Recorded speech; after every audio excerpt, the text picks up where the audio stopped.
A pasar este segundo panel.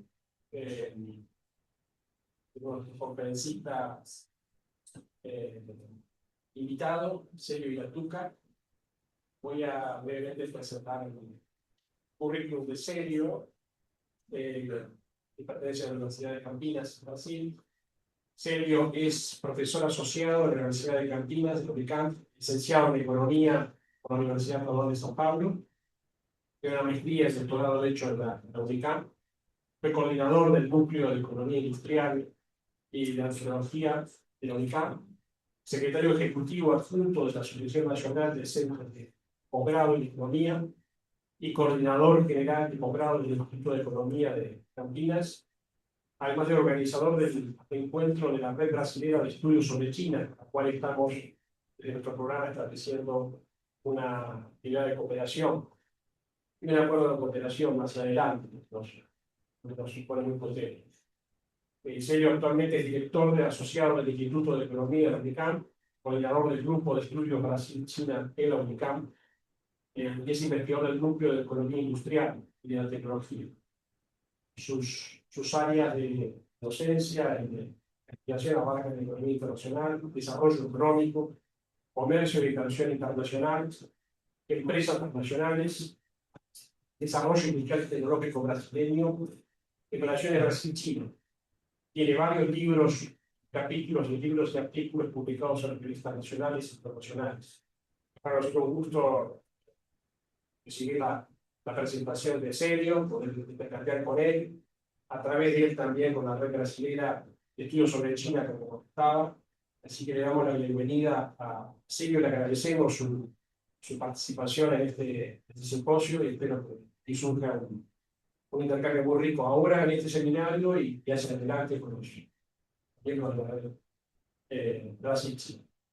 Celio, si lo estás escuchando, coordiné con Celio va a hablar en portugués, José para acá, y nosotros podemos interpelar con él luego en español. ¿Okay? Celio, adelante. Muchas gracias, Víctor. Gracias por la invitación. Eu peço desculpas por falar em português, porque por conta da precisão das ideias e dos términos, eu creio que é melhor falar em português do que em portunhol. Também gostaria de fazer uma breve disclaimer, né? Porque a minha apresentação tenta trazer algumas reflexões sobre os desafios para a relação da América Latina com a China, no momento de um conjunto grande de mudanças, de transformações que estão em pleno andamento. E, portanto, qualquer prognóstico, qualquer tentativa de realizar uma análise mais completa fica limitada por essa questão, não é? E também a perspectiva que eu vou adotar aqui é a perspectiva de um economista industrial, né? Um economista que tem uma visão marcada por uma abordagem que foca na dimensão mais produtiva, embora a gente possa reconhecer que a América Latina continua enfrentando um conjunto de desafios do ponto de vista econômico amplos, para continuar retomar o crescimento econômico, né, reduzir as desigualdades históricas que fomos acumulando ao longo do tempo, combinado agora com o desafio das mudanças climáticas, com o desafio da sustentabilidade ambiental e com a aceleração das mudanças tecnológicas também, né? Então, fazendo esse aviso inicial, eu vou tentar, na minha apresentação, fazer uma breve reflexão sobre o papel da China nesse conjunto de mudanças. E, obviamente, para isso, eu vou comparar um pouco o que foram esses últimos 20, 25 anos de relações da América Latina com a China marcado pelo padrão de desenvolvimento chinês, que começou a se transformar ali em 2014, 2015 para frente, com o que se desenha para o futuro, não é? E eu queria antes trazer alguns aspectos teóricos sobre a dimensão do desempenho produtivo, sobre o desempenho, sobre o desenvolvimento produtivo e a especialização, que resume, de uma certa maneira, algumas diferentes visões no campo econômico, né? Temos, obviamente, sempre um enfoque tradicional, baseado nas ideias da teoria ricardiana e neoclássica do comércio, que sempre nos coloca a ideia de que a especialização, de acordo com vantagens comparativas estáticas, né, é sempre a melhor opção e que a América Latina não deveria tentar se distanciar muito dessas vantagens, não é? Obviamente que para quem trabalha com economia industrial, essa visão não é suficiente. E eu queria trazer aqui dois aspectos importantes, né, só para marcar um pouco o entorno pelo qual podemos analisar essas relações com a China. Primeiro, a questão de que os setores e as atividades econômicas, eles têm elasticidade da demanda, tanto interna quanto internacional, bastante diferenciados. Os setores não são iguais do ponto de vista da sua capacidade de responder a uma elevação da renda ou de impulsionar a própria elevação da renda ao longo do tempo, né? Porque existem essas diferenças baseadas aí nas ideias de Caldor, Keynes, que trazem um pouco essa ideia da importância do perfil de demanda, né? Está posicionado em setores cuja demanda esteja articulada com a estrutura produtiva, em geral, é, cria um potencial maior de aumento de produtividade. O terceiro é a visão schumpeteriana, que traz para a discussão também o fato de que setores e atividades produtivas não têm oportunidades tecnológicas iguais, elas carregam diferentes capacidades de abrir novas oportunidades de crescimento para o futuro. Obviamente que esses dois pontos, 2 e 3, eles são convergentes com a literatura estruturalista, né? Cepalino, enfim, que marcou grande parte aí do pensamento econômico aqui da América Latina, que basicamente destaca um pouco essa ideia de que o tecido produtivo, né, a estrutura de produção, a capacidade de produção, é fundamental para que você tenha condições de enfrentar problemas de desenvolvimento econômico, aqueles mencionados anteriormente, né? E, igualmente, para articular a estrutura produtiva com a expansão da demanda, resolvendo problemas históricos aí de heterogeneidade estrutural, né? Esse problema é um problema histórico da América Latina, ele se colocou de uma certa maneira a partir das nossas relações com a China nos últimos 20, 25 anos, e está passando por uma nova transformação, onde esses desafios se recolocam com com algumas tendências que repetem aquilo que era do passado, mas também com algumas novas tendências, e é isso que eu gostaria de tratar nessa apresentação com vocês, não é? Bom, aqui apenas uma pequena comparação da evolução utilizando o PIB per capita americano como parâmetro, como 100%, né? Como se observarmos até a década de 80, o desempenho da América Latina comparado com o leste asiático não era tão distante, né? E ingressamos a partir de então aí num período aí bastante longo, né, de estagnação e dificuldades de retomar o crescimento. Como eu disse, várias explicações, mas uma delas, com certeza, tem a ver com a dimensão da fragilidade da nossa estrutura produtiva e da incapacidade de incorporarmos, né, setores mais intensivos em conhecimento ao longo do tempo, né? Coisa que a própria China conseguiu realizar de maneira muito rápida, numa escala, como todos sabem, que não tem paralelo na história econômica global, né? se tornando rapidamente aí a grande potência industrial manufatureira mundial. Mas ela fez isso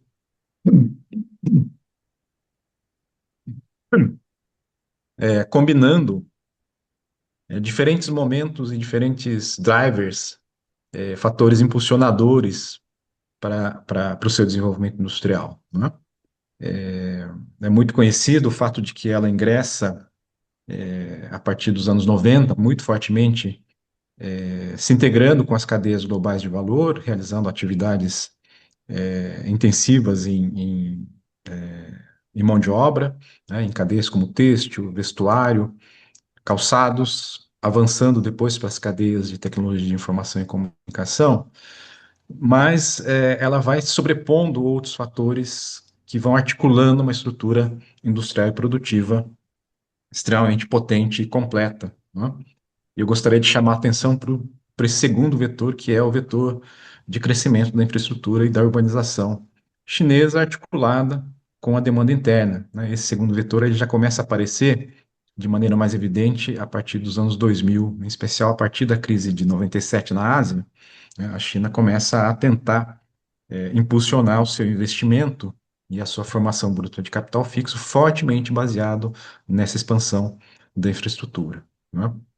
E o terceiro movimento é esse período mais recente, né, quando a China abraça com muita força a chamada estratégia impulsionada pelas inovações, né, ou as novas forças produtivas, avançando aí para os setores mais intensivos em conhecimento, né? Mas a relação da América Latina com a China, a partir do início dos anos 2000, eu diria que está muito associado ao, ao, ao efeito desse segundo vetor, né, o crescimento da infraestrutura e da urbanização, né? É, nessa, nessa figura, né, tem uma estimativa a partir dos dados do Banco Mundial, sempre sujeitas a reconhecimento de que a população urbana na China tem uma parcela importante que é uma população migrante, né, flutuante, que flutua entre o campo e a cidade, portanto, é simplesmente uma estimativa bastante imprecisa, mas que dá uma ideia de como esse processo de urbanização foi importante para o desenvolvimento chinês e se articulou em torno desse desenvolvimento, né, um conjunto e um complexo de atividades industriais extremamente relevante, né? Se observarmos aí no ano 2000, a China tinha um pouco mais de 35% de grau de urbanização, né? Isso vai saltar aí para quase 50% em 2010 e um pouco acima de 60% em 2020, né?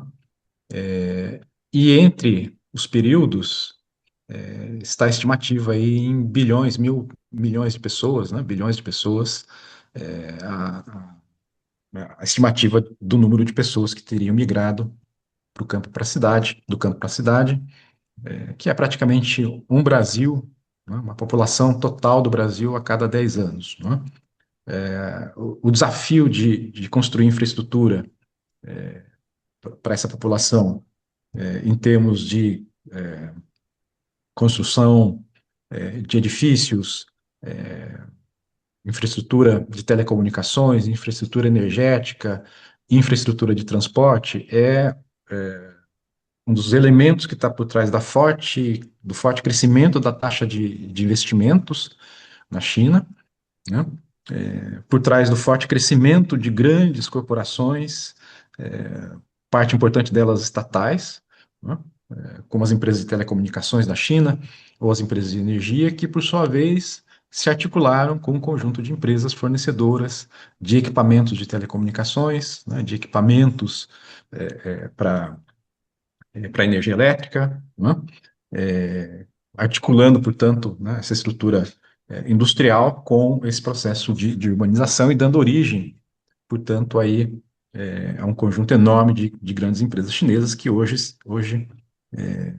estão presentes aí no mercado global, né? E, obviamente, articulado com isso, setores de consumo voltados para o mercado interno, como os veículos elétricos, por exemplo, né, que agora também começam a se internacionalizar rapidamente. Muito bem, esse processo, né, por que ele é importante para as relações com a América Latina? Porque ele está na base do ciclo de commodities, que foi o que se evidenciou ali a partir de 2002, 2003, até 2014, né, com muita força, basicamente porque para você construir essa infraestrutura, ela dado a base de recursos naturais chinesas, né, ela é muito intensiva em energia, ela é muito intensiva em minério, né, minério de ferro, cobre, alumínio, né, e obviamente que essa mudança na população urbana também altera os hábitos de consumo e por aí também explica o boom de commodities, né? Quer dizer, só é possível entender esse crescimento do preço de commodities olhando para essa inserção da China no mercado mundial, né? Mas ao mesmo tempo em que isso aumentou extremamente a inter-relação dos países da América Latina, em especial da América do Sul, né, os países mais ricos em recursos naturais, com a China, pela via das exportações, né, causando, portanto, né, um aumento de renda, com impactos potencialmente significativos aí sobre as exportações, reduzindo a restrição externa e criando novos elementos aí para arrecadação de impostos, né, mas que também teve alguns efeitos negativos, né, impacto sobre a taxa de câmbio. Esses setores de commodities criam efeitos limitados em termos de encadeamentos produtivos, geração de emprego, né, efeitos sobre a concentração de renda, poder político desses setores ligados a commodities, mas eu gostaria de destacar esse último aspecto, né? Ao mesmo tempo em que a China se torna uma grande demandante de commodities, o outro lado é justamente o fato dela ter crescentemente se tornado um produtor manufatureiro em vários setores de atividades extremamente eficiente, né, com uma escala enorme, né, contando, obviamente, também com uma política governamental de apoio e que coordenou um conjunto de iniciativas que fez com que o efeito geral fosse essa essa competição forte no mercado interno dos países da América do Sul, nesse caso da América do Sul, porque o México tem uma relação um pouco diferente, né, com a China. Então, a, um saldo positivo muito forte em commodities primárias, né, produtos minerais, petróleo, soja, né, e também algumas áreas do setor de carnes, né, e um déficit nas atividades industriais, né, nas atividades produtivas nos vários setores, mas em especial nos setores de média e alta intensidade tecnológica. Esse elemento, né, ele está relacionado com o efeito que muitos autores relacionam, né, dessa relação com a China, de uma aceleração do processo de desindustrialização nos países da América Latina, não apenas porque aumenta-se a rentabilidade do setor de commodities, mas porque também essa inserção muito competitiva na China causou uma redução bastante acentuada do preço relativo dos produtos manufaturados no mercado mundial, né? Ou seja, não apenas nas economias centrais, nas economias industriais, mas também nas economias em industrialização, nas economias em desenvolvimento, né? Ou seja, a rentabilidade relativa da atividade manufatureira foi jogada para baixo, em especial ali, né, entre os anos final dos 90, 2013 e 2014, né? Que é justamente esse momento aí de ascensão forte da China na atividade industrial e do ciclo de commodities, né? Então vejam como, do ponto de vista da produção industrial, da América Latina e também do Brasil, em especial ali depois da crise, né, quando a situação econômica internacional se torna um pouco mais complexa e mais, a competição se torna mais acirrada, a nossa produção industrial, que até a crise seguiu com algum dinamismo, né, não muito diferente das economias avançadas ou das economias emergentes asiáticas, né, depois da crise, em especial a partir da crise europeia, né, quando a crise americana se estende para a Europa, né, 2011 e 2012, a produção industrial da América Latina se fica estagnada, né, e também é evidente como esse período, a partir dos 2000, né, quer dizer, a participação do PIB industrial, do valor adicionado na manufatura global, participação dos países da América Latina na manufatura global, vai crescentemente perdendo espaço, né? Com destaque, obviamente, para o Brasil, né? Por conta do seu maior tamanho relativo, e para o México também, né? Por conta da tamanho, né?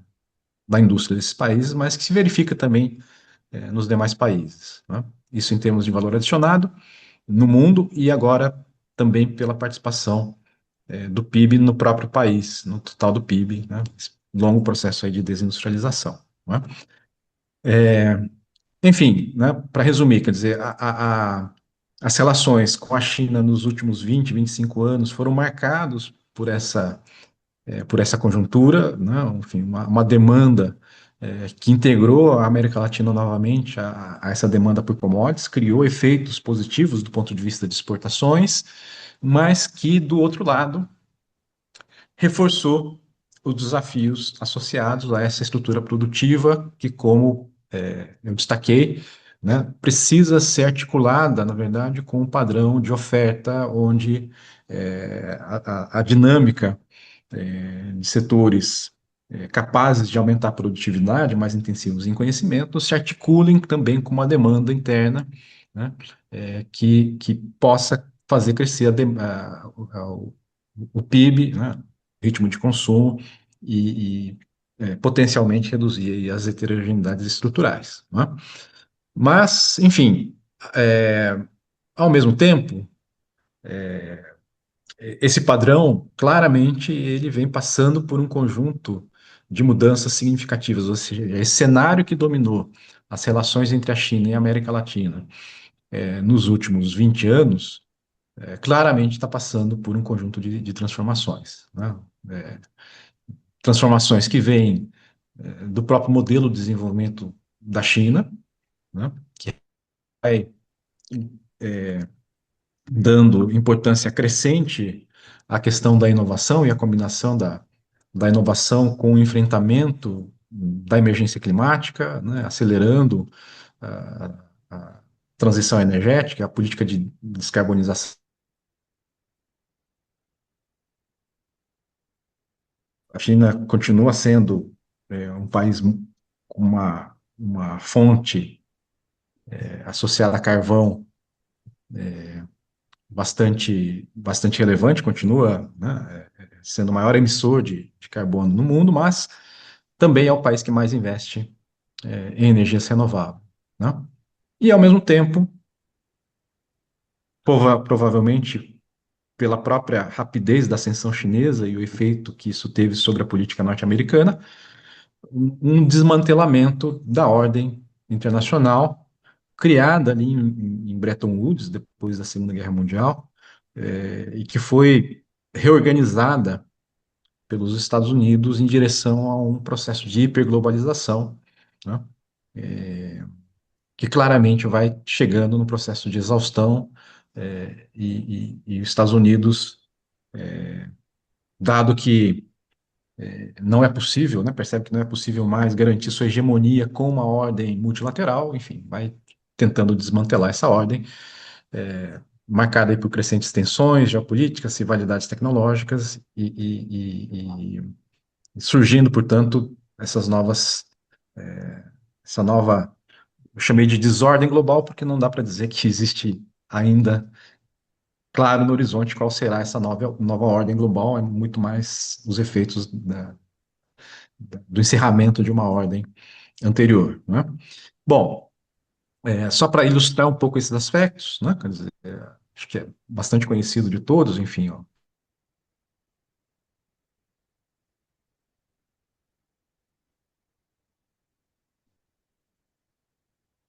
A China hoje dominam praticamente quase 60% dos gastos em P&D globais, né? Apenas os dois países. Quando olhamos também para os investimentos das empresas, das 2.500 maiores empresas em termos de gasto em P&D, é claro também a ascensão chinesa e também fica evidente por essa tabela que os Estados Unidos tem mantido sua liderança, sim, aumentou de 36% para 40% do total, né, fazendo esse esforço de não perder liderança para a China. Né? Então, isso do ponto de vista dessa transição para a China, que vai direcionando, além de tudo, né, uma parte dessa transição para setores inovadores, para a chamada indústria verde, né, dominando aí conjunto aí de setores associados à energia solar, energia eólica, né, as baterias, enfim, bombas de calor e, obviamente, também no setor de veículos elétricos. Né? Então, esse é o, digamos assim, a nova trajetória que a China avança na medida que aquela combinação, né, de investimentos muito pesados em infraestrutura, em urbanização, vai perdendo tração. Né? Bom, óbvio que isso vai criando também, né, esses novos setores, como provavelmente já foi discutido no seminário, né, uma demanda por outros minerais críticos, né, minerais estratégicos e críticos,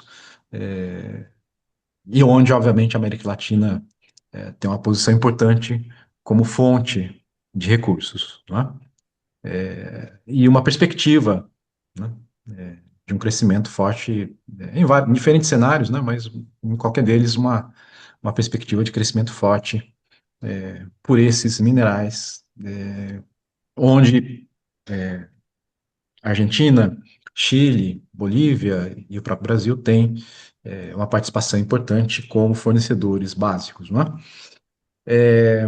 O segundo aspecto, né, quer dizer, acho que também está muito evidente a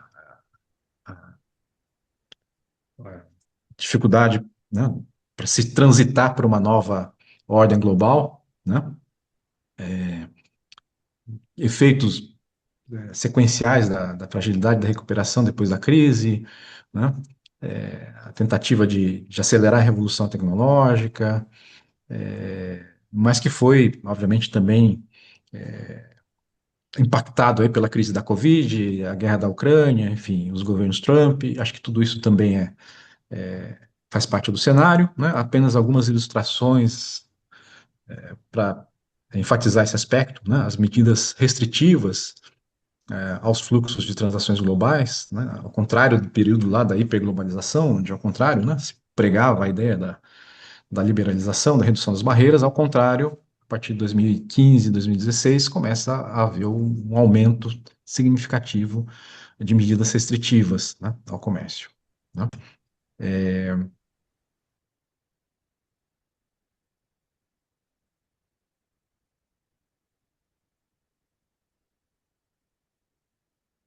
Muito na busca por eficiência extrema, né? E que articulou grande parte da integração entre os países desenvolvidos e os países asiáticos, em especial a China, foi passando por uma série de problemas, de interrupções, obviamente marcada aí pela pandemia, né, disputas comerciais, eventos climáticos, enfim, rupturas de fornecedores, uma série de elementos que foram aumentando os riscos dentro das cadeias globais, né, e esse aumento do risco articulado por esses fatores, foi, depois eu volto para esse slide, né, foi criando aí a lógica de resiliência para as cadeias, né? A ideia de que as grandes empresas multinacionais agora buscam combinar, né, uma cadeia que aconteça com maior regionalização, em alguns casos com maior nacionalização da cadeia de fornecedores, né, operação em redundância, aumento de estoques e insumos críticos, né, ampliação da base de fornecedores para evitar justamente ficar sujeito a interrupções que afetam a cadeia inteira. Mas o ponto que eu gostaria de chamar aqui é que essas mudanças, obviamente, vão implicar, né? Essa mudança da resiliência, aliás, da eficiência para a resiliência, implica aumento de custo da produção de produtos dentro das cadeias globais, né? Soma-se a isso, obviamente, o fato de que aquele processo de incorporar, né, custos de mão de obra relativamente baratos na China, e que jogavam justamente o preço das manufaturas muito para baixo, talvez esteja se esgotando, né, quando a gente olha o nível dos salários médios na China, que já é maior do que grande parte dos países da América Latina, né? Então, isso ir fechando um pouco quer dizer, para o que se pode esperar, né, das novas relações da América Latina com a China nessas novas condições, né? E, obviamente, olhando, né, para essa discussão, que é o meu foco um pouco mais importante, que é as possibilidades de ter, a partir dessas relações, como repensar essas relações com a China, buscando aí uma certa redução das assimetrias, incorporando, né, atividades produtivas um pouco mais sofisticadas, né, um questionamento se isso é possível ou não, né? Bom, então, eu queria destacar esses novos fatores da produção industrial global, ou seja, um novo equilíbrio entre eficiência e resiliência, né, com essas características, somado ao aumento do protecionismo, né, a formação de novas barreiras, tarifas comerciais, isso tudo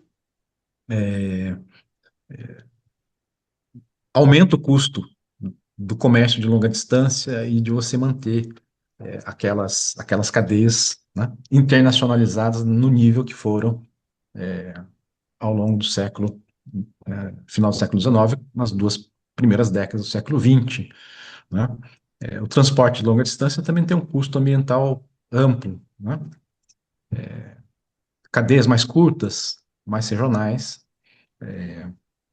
provavelmente podem ser privilegiadas justamente por trazer essa ideia de maior resiliência, né? Ou seja, uma hipótese é que não é possível descartar completamente um cenário global onde aquela relação de preços relativos entre atividades de commodities primárias e atividade manufatureira não seja tão hostil quanto foi no período da globalização neoliberal. Ou seja, pode ser que talvez, né, exista um cenário um pouco menos hostil, né, do que foi o período ali do auge da globalização neoliberal e da gestão das cadeias, né? E nesse contexto, né, e de crescente investimento também da China e de internacionalização chinesa, com mais investimentos em busca de recursos naturais, sim, esses novos recursos naturais que derivam da corrida da China por dominar a indústria inovadora, e que, portanto, é intensiva também na busca por insumos por minerais críticos, né, mas também busca de mercados, né? A China, a empresa chinesa vem buscando mais mercado via investimento direto, não apenas através das exportações, né? Então começa a aumentar anúncios de investimentos chineses em atividades industriais, também na América Latina, né? Óbvio que isso pode configurar mudanças importantes no perfil das relações na América Latina com a China, né? Óbvio que no curto prazo existem questões relacionadas a excesso de capacidade, né, em várias cadeias que podem gerar efeitos disruptivos sobre a produção industrial e sobre a demanda industrial de alguns setores, né? Mas as tendências de longo prazo, né, como a redução do ritmo de urbanização, o próprio aumento de salário, né? Em alguns setores industriais é possível que a China transite por uma certa estabilização de guerra de preços internas, né? Com alguma consolidação industrial, ou seja, com oligopólios um pouco mais estáveis, que pode levar, né, a um conjunto de preços no mercado internacional, né, menos disruptivos, né? E é nesse contexto, portanto, que me parece aí que aparecem essas novas, os novos desafios, ou os desafios de sempre, né, para a América Latina, mas que precisa incorporar essa, essas novas tendências, né? Ou seja, o desafio me parece ser como articular uma estratégia, né, que aproveite a demanda chinesa por novas matérias-primas, diferente da demanda que foi, né, pela soja ou pelo minério de ferro no passado, né, ao mesmo tempo, as próprias inversões chinesas em novos setores, setores inclusive com potencial industrial, né, para fomentar a mudança da estrutura produtiva e a redução da heterogeneidade estrutural aqui na América Latina. Também em um contexto onde, né, há um renascimento, digamos assim, de políticas industriais mais ativas no cenário global, né? Lógico que temos que reconhecer também os limites internos que temos, né, fiscais, ideológicos e de articulação dos diferentes interesses sociais para que a gente possa organizar, digamos assim, uma estratégia nacional de desenvolvimento, onde essa questão da articulação com a China possa, de fato, se integrar, né, dentro de uma estratégia mais geral, né? Então, isso continua sendo um desafio importante, né? Eu acho que isso abre, na verdade, um conjunto de temas e possibilidades que têm que ser analisadas a partir de uma investigação ou de uma agenda de investigação que saia desse nível mais geral, obviamente, né, e que desça para o nível das diferentes cadeias nos diferentes países, né, porque, obviamente, que esses países têm instrumentos e capacidades de utilizar instrumentos financeiros, de regulação, fiscais, né, bastante desiguais, né, e heterogêneos, né, obviamente que por isso, né, essa agenda ela precisa ser sistemática por cadeia produtiva, né, e também por país, né, mas também me parece que continua sendo um fator importante, por mais que existam dificuldades políticas e de diferentes visões dos diferentes governos na América Latina ao longo do tempo, né, uma necessidade de uma articulação regional maior entre os países, que busque promover uma integração regional e maior complementariedade produtiva, justamente por conta desse cenário internacional, né, onde o processo de globalização com certeza vai passar por desafios importantes, né, cenário de incerteza muito forte e, obviamente, que se conseguirmos manter uma certa iniciativas, né, de retomar formas aí de aumentar a integração física, financeira e produtiva da região, pode ser importante, e obviamente que aí também a China joga um papel importante, como a gente viu na apresentação anterior, né, embora também, obviamente, né, persistam uma série de desafios, né. Enfim, então, gostaria de encerrar aqui minha fala, né, é, dizendo que é uma sobreposição, na verdade, de desafios antigos para a América Latina, que se colocam num novo contexto, né? E que eventualmente merecem aí, enfim, como agenda de investigação, nos debruçarmos todos sobre, em cada país, em cada cadeia produtiva, né, como é possível pensar nessas novas relações para a China, né, com a China para os próximos 25 anos, para que ela não reproduza, né, esse esquema, digamos assim, centro-periferia, né, para usar um termo cepalino, que marcou um pouco as nossas relações aí nos últimos 20 anos. Tá? Então é isso. Agradeço aí a atenção e fico à disposição para eventuais dúvidas e comentários.